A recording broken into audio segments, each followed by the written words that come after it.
Der er ikke nogen skraldespand her.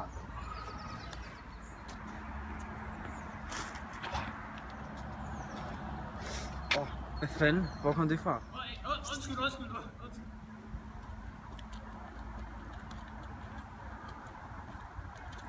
Der er dig, der kaster det her tyggegummi. Undskyld. Der var ikke nogen skraldespand, så jeg vidste ikke helt, hvor jeg skulle ligge. Nu skal jeg vise dig en skraldespand. Prøv at komme ind. Her er der en skraldespand, du kan smide lidt affald ned, som for eksempel tyggegummi. Hvis du kigger ned på flisen her, der kan du se nogle store sorte pletter. Det er nedtrådte tyggegummier. Det ender lige ved, at folk smider deres tyggegummi, ligesom du gjorde lige før. Det kræver stort arbejde, mange penge, og det er meget svært end at fjerne et cigaretskod, der ligger mellem fliserne. Og hvis det skal nedbrydes af naturen, tager det hele 5 år, før det nedbrydes helt. Det slider på Frederiksberg Kommunes ressourcer, og det er det største problem lige nu. Så næste gang, husk at smide dit skrald i skraldespanden, så sparer du Frederiksberg Kommune tid og penge, der kan bruges til andre ting.